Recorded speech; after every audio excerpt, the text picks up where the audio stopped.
ನೋಡ್ತಾ ಇದ್ರೆ S9 ಟಿವಿಯ ಫೋಕಸ್. ನಾನು ನಿಮ್ಮ ಪ್ರಸಾದ್. ಹಾಗಿದ್ರೆ ಈ ದಿನದ 3 ಬೃಹತ್ ಸುದ್ದಿಗಳ ಸಮಾಲೋಚನೆಯನ್ನ ಸವಿಸ್ತಾರದ ವರದಿಯನ್ನ ನಿಮ್ಮ ಮುಂದಿಡೋ ಚಿಕ್ಕ ಪ್ರಯತ್ನ.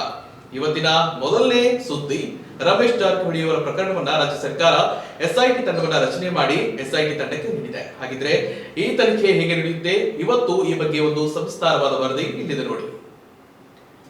ಸಿಡಿ ಪ್ರಹಸನಕ್ಕೆ ತಾರ್ಕಿಕ ಅಂತ್ಯ ಕಾಣಲು SIT ವಹಿಸಿದೆ. SIT ಹೇಗೆಲ್ಲ ವಿಚಾರಣೆ ನಡೆಸಲಿದೆ, ವಿಚಾರಣೆ ನಡೆಸೋ ರೀತಿ ಹೇಗಿರುತ್ತೆ ಅನ್ನೋದನ್ನ ಕುತೂಹಲ ಕೆರಳಿಸಿದೆ. ಯಾಕಂದ್ರೆ ಈ ಮಧ್ಯ CBI ಕೂಡ ತನಿಖೆ ಆಗ್ಬೇಕು ಅಂತ ಎಲ್ಲೋ ಒಂದ್ ಕಡೆ ಕೂಗು ಕೇಳಿ ಬಂದಿತ್ತು. ಆದ್ರೆ ಈಗ ಸರ್ಕಾರ SIT ತಂಡವನ್ನ ರಚನೆ ಮಾಡುವ ಮೂಲಕ ಈ ಪ್ರಕರಣಕ್ಕೆ ತಾರ್ಕಿಕ ಅಂತ್ಯ ಕಾಣಿಸುವಲ್ಲಿ ಒಂದು ಸಫಲರಾಗುವಂತಹ ಎಲ್ಲಾ ಸಾಧ್ಯತೆಗಳಿವೆ.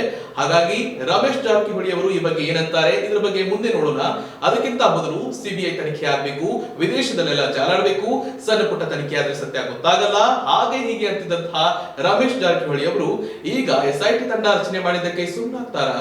ಇದು ಕೂಡ ಒಂದು ಪ್ರಶ್ನೆಯಾಗಿ ಕಾಡ್ತಾ ಇದೆ. ಯಾಕಂತಂದ್ರೆ ರಮೇಶ್ ಜಾರಕಿಹೊಳಿ ಅವರು ಈ ಮೂಲಕ ಬಾಲಚಂದ್ರ ಜಾರಕಿಹೊಳಿ ಅವರ ಪರ ಬ್ಯಾಟ್ ಬೀಸ್ತಾ ಇದ್ರು. ಬಾಲಚಂದ್ರ ಜಾರಕಿಹೊಳಿ ಕೂಡ ಹಾಗೆ ಹೀಗೆ ಅಂತ ಹೇಳ್ತಾ ಇದ್ರು, CBI ತನಿಖೆ ಆಗ್ಬೇಕು ಅಂತ ಕೂಡ ಹೇಳ್ತಾ ಇದ್ರು. ಆದ್ರೆ SIT ತಂಡ ರಚನೆ ಮಾಡುವ ಮೂಲಕ ರಾಜ್ಯ ಸರ್ಕಾರ ಈ ಬಗ್ಗೆ ಈ ಕೇಸ್ಗೆ ಒಂದು ತಾರ್ಕಿಕ ಅಂತ್ಯ ಕಾಣಿಸುವಲ್ಲಿ ಸಫಲರಾಗುತ್ತೆ ಅನ್ನೋ ಮಾತು ಕೂಡ ಕೇಳಿ ಬರ್ತಾ ಇದೆ.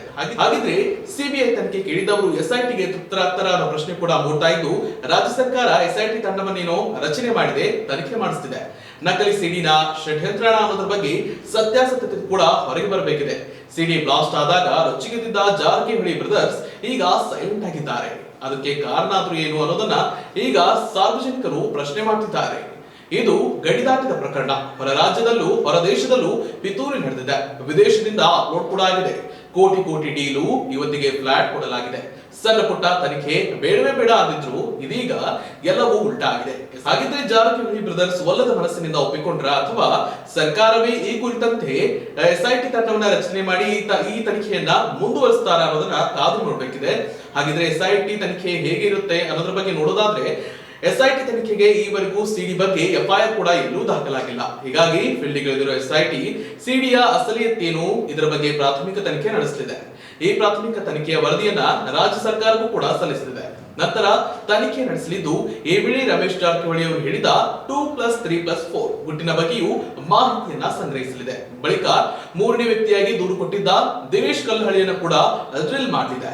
ಇವರಿಬ್ಬರಿಂದ ಕೂಡ ಸಿಡಿಗೆ ಸಂಬಂಧಿಸಿದ ಹೇಳಿಕೆ ದಾಖಲಿಸಿಕೊಂಡು ತನಿಖೆಯನ್ನ ತೀವ್ರಗೊಳಿಸಲಿದೆ. ನಂತರ ನಾಪತ್ತೆಯಾಗಿರುವ ಯುವತಿಯನ್ನ ಪತ್ತೆ ಮಾಡಿ ಯುವತಿಯ ಹಿಂದೆ ಯಾರಿದ್ದಾರೆ ಎಂಬುದನ್ನ ಪತ್ತೆ ಮಾಡಲಿದೆ. ಇವರುಗಳ ಹೇಳಿಕೆಯ ನಂತರ FSL ನಿಂದ ಕೂಡ ಸಿಡಿಯ ಬಗ್ಗೆ ವರದಿಯನ್ನ ಪಡೆಯಲಿದೆ. SIT ಸಿಡಿಯನ್ನ ವೀಕ್ಷಣೆ ಮಾಡುತ್ತೆ, ನೈಜತೆ ಸತ್ಯಾಸತ್ಯತೆಯನ್ನ ಶೋಧ ಮಾಡುತ್ತೆ. ನಂತರ ಸಿಡಿ ವೀಕ್ಷಣೆ ಬಳಿಕ ಸಿಕ್ಕ ಮಾಹಿತಿಯನ್ನ ಆಧರಿಸಿ ಮುಂದಿನ ತನಿಖೆಯ ತಿರುವನ್ನ ಪಡೆದುಕೊಳ್ಳಲಿದೆ. SIT ರಚನೆಯಾದ್ರೂ ಕೂಡ FIR ಹಾಕುವುದು ಡೌಟ್ ಅಂತ ಕೂಡ ಹೇಳಲಾಗ್ತಿದ್ದು, ಸಿಡಿ ಹಿಂದಿರುವ ಕಾರಣದ ಕೈಗಳ ಬಗ್ಗೆ ತನಿಖೆ ಆಗಬೇಕಿದೆ.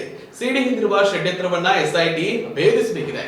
ಸಿಡಿ ಬಿಡುಗಡೆ ಮಾಡಿದ್ದು ಯಾರು, ಎಲ್ಲಿಂದ ಬಂತು, ಸಿಡಿ ರಿಲೀಸ್ ಆಗೋಕ್ಕೂ ಮುನ್ನ ಇದಕ್ಕೆ ಕುಮ್ಮಕ್ಕು ನೀಡಿದವರು ಯಾರು ಎನ್ನುವ ಮಾಹಿತಿಯನ್ನ SIT ಕಲೆ ಹಾಕುತ್ತೆ. ಹೀಗಾಗಿ SIT ರಚನೆಯಾದ್ರೂ ಕೂಡ FIR ದಾಖಲಿಸದೆ ತನಿಖೆ ನಡೆಸುವ ಸಾಧ್ಯತೆಯನ್ನ ಕೂಡ ಇಲ್ಲಿ ತಳ್ಳು ಹಾಕುವಂತಿಲ್ಲ. ಅದೇನೇ ಇರಲಿ, ಸಿಡಿ ನಕಲಿಯಾಗಿರ್ಲಿ ಅಥವಾ ಅಸಲಿಯಾಗಿರ್ಲಿ, ಸಿಡಿಯೊಳಗಿನ ಸತ್ಯ ಬಹಿರಂಗ ಆಗಬೇಕು ಅಂತ ಸಾರ್ವಜನಿಕರು ಆಗ್ರಹಿಸಿದ್ದಾರೆ. ಇದು ಮೊದಲನೇ ಸುದ್ದಿಯ ಕಥೆಯಾದ್ರೆ, ಇನ್ನು ಎರಡನೇ ಸುದ್ದಿ ಬಗ್ಗೆ ನೋಡೋದಾದ್ರೆ, ರಾಜ್ಯದಲ್ಲಿ ಎರಡನೇ ಹಂತದ COVID-19 ಅಲೆ ಮೂಡುತ್ತಿದೆಯಾ ಅನ್ನೋ ಪ್ರಶ್ನೆ ಕೂಡ ಮೂಡ್ತಾ ಇದೆ. ಯಾಕಂದ್ರೆ 10 ದಿನಗಳಲ್ಲಿ ಕೊರೋನಾ ಪಾಸಿಟಿವ್ಗಳ ಸಂಖ್ಯೆ ಡಬಲ್ ಆಗಿದೆ. ರಾಜ್ಯದಲ್ಲಿ COVID-19 ಪ್ರಕರಣಗಳು 10 ದಿನದಲ್ಲಿ ಡಬಲ್ ಆಗಿರೋದು ಅಪಾಯಕಾರಿ ಬೆಳವಣಿಗೆಯಾಗಿದೆ. ಸೋಂಕು ಪ್ರಮಾಣ ಹೆಚ್ಚಾಗಿದ್ದು ತಡೆದಿದ್ರೆ ರಾಜ್ಯ COVID-19 ಎರಡನೇ ಅಲೆ ಸುಳಿಗೆ ಸಿಲುಕಿಕೊಳ್ಳಬಹುದು ಅಂತ ತಜ್ಞರು ಎಚ್ಚರಿಸಿದ್ದಾರೆ. ಮಾರ್ಚ್ 1ರಂದು ರಾಜ್ಯದಲ್ಲಿ 349 ಪ್ರಕರಣಗಳು ದಾಖಲಾಗಿದ್ದವು. ರಾಜ್ಯದಲ್ಲಿ COVID-19 ಪ್ರಕರಣಗಳು 10 ದಿನದಲ್ಲಿ ಡಬಲ್ ಆಗಿರೋದು ಅಪಾಯಕಾರಿ ಬೆಳವಣಿಗೆಯಾಗಿದೆ. ಸೋಂಕು ಪ್ರಮಾಣ ಹೆಚ್ಚಾಗ್ತಾ ಇರೋದು ತಡೆಯದಿದ್ರೆ ರಾಜ್ಯದಲ್ಲಿ COVID-19 ಎರಡನೇ ಅಲೆ ಸೃಷ್ಟಿಯಾಗುವ ಸಾಧ್ಯತೆ ಇದೆ ಅಂತ ತಜ್ಞರು ತಮ್ಮ ಅಭಿಪ್ರಾಯವನ್ನ ವ್ಯಕ್ತಪಡಿಸಿದ್ದಾರೆ. ಮಾರ್ಚ್ 1ರಂದು ರಾಜ್ಯದಲ್ಲಿ 349 ಪ್ರಕರಣಗಳು ವರದಿಯಾಗಿದ್ದವು. ಇದೀಗ ಪ್ರಕರಣಗಳ ಸಂಖ್ಯೆ ಹೆಚ್ಚಾಗ್ತಿದ್ದು, ಕಳೆದ 2 ದಿನಗಳಲ್ಲಿ 750ಕ್ಕೂ ಹೆಚ್ಚು ಪ್ರಕರಣಗಳು ವರದಿಯಾಗಿವೆ. ಕೊರೋನಾ ರಣಕೇಕೆಯಿಂದ 1 ವರ್ಷ ಜನಜೀವನವೇ ಅಲ್ಲೋಲ ಕಲ್ಲೋಲವಾಗಿದ್ದು, ಬ್ರಿಟನ್ ವೈರಸ್ ರೂಪಾಂತರಿ ಎರಡನೇ ಅಲೆ ಅನ್ನೋ ಆತಂಕ ಈಗಲೂ ಕೂಡ ಜನರ ಬೆನ್ನ ಹಿಂದೆಯೇ ಇದೆ. ಇದೀಗ ಕೊರೋನಾ ಆರ್ಭಟಿಸ್ತಾ ಇದ್ದು 10 ಜಿಲ್ಲೆಗಳ ಪೈಕಿ ಬೆಂಗಳೂರು 5ನೇ ಸ್ಥಾನದಲ್ಲಿದೆ ಅನ್ನೋದು ಮತ್ತಷ್ಟು ಭಯ ಹುಟ್ಟಿಸಿದೆ. ಕರ್ನಾಟಕಕ್ಕೆ ಕೊರೋನಾದ ಎರಡನೇ ಅಲೆ ಭೀತಿಯ ಹೆಚ್ಚಾಗಿದ್ದು ಹೋಟೆಲ್, ಪಬ್, ಬಾರ್ ಮತ್ತು ರೆಸ್ಟೋರೆಂಟ್ಗಳಲ್ಲಿ ಕಡ್ಡಾಯವಾಗಿ ಕೋವಿಡ್ ನಿಯಮ ಪಾಲಿಸಲು ಆರೋಗ್ಯ ಮತ್ತು ಕುಟುಂಬ ಕಲ್ಯಾಣ ಇಲಾಖೆಯ ಸಚಿವ ಸುಧಾಕರ್ ಅವರು ಮಾಹಿತಿ ನೀಡಿದ್ದಾರೆ. ರಾತ್ರಿ 11 ಗಂಟೆ ನಂತರ ಹೆಚ್ಚು ಜನರು ಸೇರೋ ಹಾಗಿಲ್ಲ. ಲೇಟ್ ನೈಟ್ ಪಾರ್ಟಿಗಳನ್ನ ನಿಲ್ಲಿಸುವಂತೆ ಸೂಚನೆ ನೀಡಿದ್ದು ನಿಯಮ ಉಲ್ಲಂಘಿಸಿದ್ರೆ ಸೂಕ್ತ ಕ್ರಮ ಕೈಗೊಳ್ಳುವುದಾಗಿ ಎಚ್ಚರಿಕೆಯನ್ನು ನೀಡಿದ್ದಾರೆ. ಡೆಡ್ಲಿ ವೈರಸ್ ಕೊರೋನಾ ಮಹಾಮಾರಿ ಸಿಲಿಕಾನ್ ಸಿಟಿ ಬೆಂಗಳೂರನ್ನ ಬಿಟ್ಟು ಬಿಡದೆ ಕಾಡ್ತಾ ಇದೆ. ಬೆಂಗಳೂರಿನಲ್ಲಿ ಸದ್ಯ 5526 ಕೊರೋನಾ ಸಕ್ರಿಯ ಪ್ರಕರಣಗಳಿದ್ದು ಕೋವಿಡ್ ಹೆಚ್ಚಾಗಿರುವ ದೇಶದ 10 ಜಿಲ್ಲೆಗಳ ಪೈಕಿ ಬೆಂಗಳೂರು ಸಿಟಿ 5ನೇ ಸ್ಥಾನದಲ್ಲಿದೆ. ಹೀಗಂತ ದೆಹಲಿಯಲ್ಲಿ ಕೇಂದ್ರ ಆರೋಗ್ಯ ಮತ್ತು ಕುಟುಂಬ ಕಲ್ಯಾಣ ಇಲಾಖೆಯ ಕಾರ್ಯದರ್ಶಿ ಡಾಕ್ಟರ್ ರಾಜೇಶ್ ಭೂಷಣ್ ತಿಳಿಸಿದ್ದು ಎಚ್ಚರಿಕೆಯಿಂದಿರುವಂತೆ ಸೂಚನೆ ನೀಡಿದ್ದಾರೆ. ಟಾಪ್ 10 ಜಿಲ್ಲೆಗಳ ಪೈಕಿ 8 ಜಿಲ್ಲೆಗಳು ಮಹಾರಾಷ್ಟ್ರದಲ್ಲಿವೆಯಂತೆ. ಕೇರಳದ ಎರ್ನಾಕುಲಂ ಟಾಪ್ 10 ಪ್ರಕರಣದಲ್ಲಿದ್ದು ಎರ್ನಾಕುಲಂ ಜಿಲ್ಲೆಯಲ್ಲಿ 5430 ಕೊರೋನಾ ಸಕ್ರಿಯ ಕೇಸ್ ಇದೆ. ಮಹಾರಾಷ್ಟ್ರದಲ್ಲಿ ಕೊರೋನಾ ಕೇಸ್ಗಳು 1 ಲಕ್ಷದ ಗಡಿ ದಾಟಿದೆ. ದಕ್ಷಿಣ ಆಫ್ರಿಕಾ ವೈರಸ್ ಆತಂಕಕಾರಿಯಾಗಿಲ್ಲದಿದ್ರೂ ಕೂಡ ರಾಜ್ಯದಲ್ಲಿ ಭಯ ಆವರಿಸಿದೆ. ಯಾಕಂದ್ರೆ ನೆರೆ ರಾಜ್ಯ ಮಹಾರಾಷ್ಟ್ರದಲ್ಲಿ ಮಹಾಮಾರಿ ರಣಕೇಕೆ ಹೆಚ್ಚಾಗಿದ್ದು ಪ್ರತಿದಿನ 13,000 ಕೋವಿಡ್ ಪಾಸಿಟಿವ್ ಪ್ರಕರಣಗಳು ಬರ್ತಾ ಇವೆ. ಹೀಗಾಗಿ ಕಾನ್ಪುರ್ನಲ್ಲಿ ಮಾರ್ಚ್ 15ರಿಂದ 21ರವರೆಗೆ ಲಾಕ್ಡೌನ್ ಘೋಷಣೆ ಮಾಡಲಾಗಿದ್ದು ಇನ್ನು ಮಹಾರಾಷ್ಟ್ರದಲ್ಲಿ ಕೊರೋನಾ ಕೇಸ್ ಹೆಚ್ಚಾಗ್ತಿರೋದಕ್ಕೆ ಆರೋಗ್ಯ ಸಚಿವ ಡಾಕ್ಟರ್ ಕೆ ಸುಧಾಕರ್ ಆತಂಕವನ್ನ ವ್ಯಕ್ತಪಡಿಸಿದ್ದಾರೆ. ಮಹಾರಾಷ್ಟ್ರದಲ್ಲಿ ಹೆಚ್ಚಾಗಿರೋ ಸೋಂಕು ನನ್ನನ್ನ ಚಿಂತೆಗೀಡು ಮಾಡಿದೆ. ಇದು ಎಚ್ಚರಿಕೆಯ ಗಂಟೆ. ನಿಯಮಗಳನ್ನ ಕಟ್ಟುನಿಟ್ಟಾಗಿ ಪಾಲಿಸಬೇಕು ಅಂತ ಟ್ವೀಟ್ ಮೂಲಕ ಕೆಲ ಸಲಹೆಗಳನ್ನ ನೀಡಿದ್ದಾರೆ. ಇದು ಎಚ್ಚರಿಕೆಯ ಗಂಟೆ, ಎಚ್ಚರವಾಗಿರಿ. ಹಬ್ಬ ಹರಿದಿನಗಳು, ಸಭೆ ಸಮಾರಂಭಗಳು ಏನೇ ಇದ್ರೂ ಕೂಡ ಮಾಸ್ಕ್ ಧರಿಸೋದು, ದೈಹಿಕ ಅಂತರವನ್ನ ತಪ್ಪದೇ ಪಾಲಿಸೋದು, ಸಾಧ್ಯವಾದಷ್ಟು ಜನಸಂದಣಿಯಿಂದ ದೂರವಿರೋದು, 60 ವರ್ಷ ಮೇಲ್ಪಟ್ಟವರು, 45 ವರ್ಷಕ್ಕಿಂತ ಮೇಲ್ಪಟ್ಟವರು, 60 ವರ್ಷ ಮೇಲ್ಪಟ್ಟವರು, 45 ವರ್ಷಕ್ಕಿಂತ ಮೇಲ್ಪಟ್ಟವರು, ಅಸ್ವಸ್ಥತೆ ಹೊಂದಿರುವವರು ತಪ್ಪದೇ ಬೇಗ ಲಸಿಕೆಯನ್ನ ಪಡೆಯಿರಿ. ಮನೆ ಬಂಧು ಬಳಗದಲ್ಲಿ, ಸ್ನೇಹಿತರಲ್ಲಿ, ನೆರೆಹೊರೆಯವರಲ್ಲಿ ಕೊರೋನಾ ಲಸಿಕೆಯನ್ನ ಪಡೆಯಲು ಅರ್ಹ ವ್ಯಕ್ತಿಗಳಿದ್ದರೆ ಲಸಿಕೆ ಪಡೆಯಲು ಅರಿವು ಮೂಡಿಸಿ ಅಂತ ಸುಧಾಕರ್ ಟ್ವೀಟ್ ಮೂಲಕ ಸ್ಪಷ್ಟಪಡಿಸಿದ್ದಾರೆ. ರಾಜ್ಯ ಸರ್ಕಾರ ಅನುಮತಿ ನೀಡಿದ್ರೂ ಕೂಡ ನಿಯಮ ಉಲ್ಲಂಘಿಸಿ ಕೆಲವು ಕಡೆಗಳಲ್ಲಿ ಖಾಸಗಿ, ಅನುದಾನಿತ ಮತ್ತು ಅನುದಾನ ರಹಿತ ಶಾಲೆಗಳು 1ರಿಂದ 5ನೇ ತರಗತಿವರೆಗೆ ತರಗತಿಗಳನ್ನು ಆರಂಭಿಸುವುದರ ಬಗ್ಗೆ ಪೋಷಕರು ಲಿಖಿತವಾಗಿ ಮತ್ತು ಕರೆ ಮಾಡಿ ಆರೋಗ್ಯ ಮತ್ತು ವೈದ್ಯಕೀಯ ಶಿಕ್ಷಣ ಸಚಿವ ಡಾಕ್ಟರ್ ಕೆ ಸುಧಾಕರ್ ಅವರಿಗೆ ದೂರು ನೀಡಿದ್ದಾರೆ. ಕೋವಿಡ್-19 ಕಾರಣದಿಂದ 2020-21ನೇ ಸಾಲಿನಲ್ಲಿ 1ರಿಂದ 5ನೇ ತರಗತಿಯವರೆಗೆ ಇನ್ನು ಶಾಲೆಗಳು ಆರಂಭವೇ ಆಗಿಲ್ಲ. 6ರಿಂದ 12ನೇ ತರಗತಿವರೆಗೆ ಮಾತ್ರ ಅವಕಾಶ ನೀಡಲಾಗಿದ್ದು ಆದರೂ ಕೂಡ ಬೆಂಗಳೂರು ಗ್ರಾಮಾಂತರ ಸೇರಿದಂತೆ ಹಲವು ಜಿಲ್ಲೆಗಳಲ್ಲಿ ಖಾಸಗಿ ಶಾಲೆಗಳು ಪ್ರಾಥಮಿಕ ಹಂತದಿಂದಲೇ ತರಗತಿಗಳನ್ನು ಆರಂಭಿಸಿವೆ. ಶಾಲೆ ಆರಂಭಗೊಂಡಿರೋದ್ರಿಂದ ಮಕ್ಕಳನ್ನ ಕಳುಹಿಸಬೇಕೇ ಬೇಡವೇ ಎಂಬ ಗೊಂದಲದಲ್ಲಿ ಪೋಷಕರು ಇದ್ದಾರೆ. ಕೆಲವು ಶಾಲೆಗಳು ವಿದ್ಯಾರ್ಥಿಗಳಿಂದ ಶುಲ್ಕ ಸಂಗ್ರಹಿಸಲು ತರಗತಿಗಳನ್ನ ಆರಂಭಿಸಿವೆ ಎನ್ನಲಾಗಿದೆ. ಈ ಬಗ್ಗೆ ಪೋಷಕರು ನೇರವಾಗಿ ಸಚಿವರಿಗೆ ಮಾಹಿತಿ ನೀಡಿದ್ದಾರೆ ಅಂತ ಗೊತ್ತಾಗ್ತಿದೆ. ರಾಜ್ಯ ಕೋವಿಡ್ ತಾಂತ್ರಿಕ ಸಲಹಾ ಸಮಿತಿ 1ರಿಂದ 5ನೇ ತರಗತಿಯವರೆಗೆ ಶಾಲೆಗಳನ್ನು ಆರಂಭಿಸುವ ಬಗ್ಗೆ ಸರ್ಕಾರಕ್ಕೆ ಯಾವುದೇ ಸಲಹೆ ನೀಡಿಲ್ಲ. ಅಲ್ಲದೆ ಕೇರಳ ಮತ್ತು ಮಹಾರಾಷ್ಟ್ರ ರಾಜ್ಯಗಳಲ್ಲಿ ಕೊರೋನಾ ಪ್ರಕರಣಗಳು ಕೆಲವು ದಿನಗಳಿಂದ ಹೆಚ್ಚೆಚ್ಚು ಪತ್ತೆಯಾಗ್ತಾ ಇರೋ ಹಿನ್ನೆಲೆಯಲ್ಲಿ ರಾಜ್ಯದಲ್ಲಿಯೂ ಕೂಡ ಇತ್ತೀಚಿನ ದಿನಗಳಲ್ಲಿ ಇಳಿಕೆಯಾಗಿದೆ. ಪ್ರಕರಣಗಳ ಸಂಖ್ಯೆ ಮತ್ತೆ ಏರಿಕೆಯಾಗ್ತಾ ಇದ್ದು ಕೊರೋನಾ ಸೋಂಕು ಸಂಪೂರ್ಣ ಕಡಿಮೆಯಾಗಿಲ್ಲ. ಈ ನಡುವೆ ಪ್ರಾಥಮಿಕ ಹಂತದ ಶಾಲೆಗಳನ್ನ ತೆರೆಯುವುದು ಸೂಕ್ತ ಅಲ್ಲ ಅಂತ ಸಮಿತಿಯ ಈ ಹಿಂದೆಯೇ ರಾಜ್ಯ ಸರ್ಕಾರಕ್ಕೆ ಅಭಿಪ್ರಾಯವನ್ನ ನೀಡಿತ್ತು. ಸರ್ಕಾರ ನಿಯಮ ಮತ್ತು ನಿರ್ದೇಶನಗಳಿಂದ ಉಲ್ಲಂಘಿಸಿ ತರಗತಿಗಳನ್ನ ಪುನರ್ ಆರಂಭಿಸಬೇಕು ಅಂತ ಶಾಲೆಗಳಿಗೆ ತಕ್ಷಣ ಎಚ್ಚರಿಕೆ ನೀಡಬೇಕು. ಅಂತಹ ಶಾಲೆಗಳ ಪರವಾನಗಿಯನ್ನ ರದ್ದುಪಡಿಸಬೇಕು.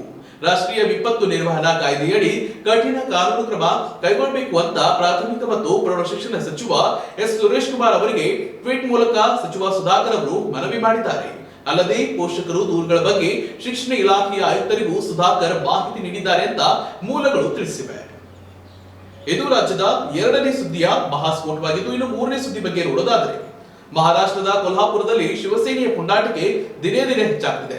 ಕೆಲ ದಿನಗಳ ಹಿಂದೆ ಬೆಳಗಾವಿ ಮಹಾನಗರ ಪಾಲಿಕೆ ಎದುರು ಕನ್ನಡ ಧ್ವಜ ತೆರವಿಗೆ ಆಗ್ರಹಿಸಿ ಪ್ರತಿಭಟನೆ ನಡೆಸಿ ರಾದ್ಧಾಂತ ಮಾಡಿದ್ರು. ಈಗ ಮತ್ತೆ ಕೊಲ್ಹಾಪುರದಲ್ಲಿ ಮಳಿಗೆಗಳ ಮೇಲಿದ್ದ ಕನ್ನಡ ಅಕ್ಷರಗಳಿಗೆ ಕಪ್ಪು ಮಸಿ ಬಳಿದು ದರ್ಪವನ್ನ ಪ್ರದರ್ಶನ ಮಾಡಿದ್ದಾರೆ. ಮಹಾಲಕ್ಷ್ಮಿ ಯಾತ್ರಿ ನಿವಾಸದ ಕಟ್ಟಡದ ಸೇರಿದಂತೆ ಮಳಿಗೆಗಳಲ್ಲಿ ಹಾಕಿದ ಕನ್ನಡ ಅಕ್ಷರಗಳಿಗೆ, ಬೋರ್ಡ್ಗಳಿಗೆ ಕಪ್ಪು ಮಸಿ ಬಳಿದು ಮಳಿಗೆ ಮಾಲೀಕರಿಗೆ ಶಿವಸೇನೆ ಮುಖಂಡ ಸಂಜಯ್ ಪವಾರ್ ಬೆದರಿಕೆ ಒಡ್ಡಿದ್ದಾರೆ. ಕನ್ನಡ ಬೋರ್ಡ್ ಹಾಕಿದ್ರೆ ವ್ಯಾಪಾರ ಮಾಡಲು ಬಿಡೋಲ್ಲ ಅಂತ ಶಿವಸೇನೆಯ ಮುಖಂಡ ಸಂಜಯ್ ಪವಾರ್ ಬೆದರಿಕೆ ಹಾಕಿದ್ದಾರೆ. ಅಲ್ಲದೆ ಕೊಲ್ಹಾಪುರ ಐತಿಹಾಸಿಕ ಮಹಾಲಕ್ಷ್ಮಿ ಮಂದಿರದ ಬಳಿಯ ಮಳಿಗೆಗಳ ಮಾಲೀಕರಿಗೂ ಕೂಡ ಬೆದರಿಕೆ ಹಾಕಿದ್ದಾರೆ ಅಂತ ಮೂಲಗಳು ತಿಳಿಸಿವೆ.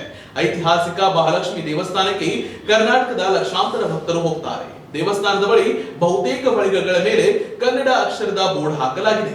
ಇಲ್ಲೂ ಕೂಡ ಪುಂಡರು ಪುಂಡಾಟ ಮೆರೆದಿದ್ದು ಶಿವಸೇನೆಯ ಪುಂಡರ ಪುಂಡಾಟಿಕೆಗೆ ಸಾರ್ವಜನಿಕರು ತೀವ್ರ ಆಕ್ರೋಶವನ್ನ ವ್ಯಕ್ತಪಡಿಸಿದ್ದಾರೆ.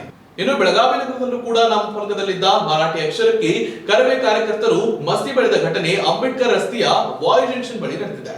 ಕರವೇ ಶಿವರಾಮೇಗೌಡರ ಬಣದ ಜಿಲ್ಲಾಧ್ಯಕ್ಷ ವಾಜಿದ್ ನಾಮಫಲಕದಲ್ಲಿದ್ದ ಮರಾಠಿ ಅಕ್ಷರಕ್ಕೆ ಕಪ್ಪು ಮಸಿ ಬೆಳೆದು ತಮ್ಮ ಆಕ್ರೋಶವನ್ನ ಹೊರಹಾಕಿದ್ದಾರೆ. ಇನ್ನು ಈ ವೇಳೆ ವಾಜಿದ್ ಹೇಳಿಕೊಡಿಯನ್ನ ಪೊಲೀಸರು ತಡೆದರು. ವಾಜಿದ್ ಮಹಾರಾಷ್ಟ್ರದಲ್ಲಿ ಶಿವಸೇನೆಯ ಪುಂಡಾಟಿಕೆಯನ್ನ ಖಂಡಿಸಿ ಪ್ರತಿಭಟನೆ ನಡೆಸಿದ್ರು. ಅಂದಹಾಗೆ ಈ ಹಿಂದೆ ಮಹಾರಾಷ್ಟ್ರದಲ್ಲೂ ಕೂಡ ಕನ್ನಡದ ನಾಮಫಲಕಗಳಿಗೆ ಮಹಾರಾಷ್ಟ್ರದ ಶಿವಸೇನೆಯ ಕಾರ್ಯಕರ್ತರು ಮಸಿ ಬೆಳೆದು ಪುಂಡಾಟಿಕೆಯನ್ನು ಬರೆದಿದ್ರು. ಈ ಹಿನ್ನೆಲೆಯಲ್ಲಿ ವಾಜಿದ್ ಹೀಗೆ ಮಾಡಿದ್ದಾರೆ ಅಂತ ಅವರು ಹೇಳಿಕೊಂಡಿದ್ದಾರೆ. ಇದು ದಿನದ 3ನೇ ಸುದ್ದಿಯ ಕಂಪ್ಲೀಟ್ ಡೀಟೇಲ್ಸ್ ಆಗಿದ್ದು ನೋಡ್ತಾ ಇರಿ S9 TV ಸುದ್ದಿ ನಿಮ್ಮಿಂದ ಸತ್ತು ನಂಬಿದ್ದ.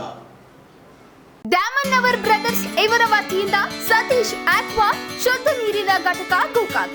ಸತೀಶ್ ಆಕ್ವಾಗೆ ಈ ಕೂಡಲೇ ಸಂಪರ್ಕಿಸಿ 9591203784 8762321999.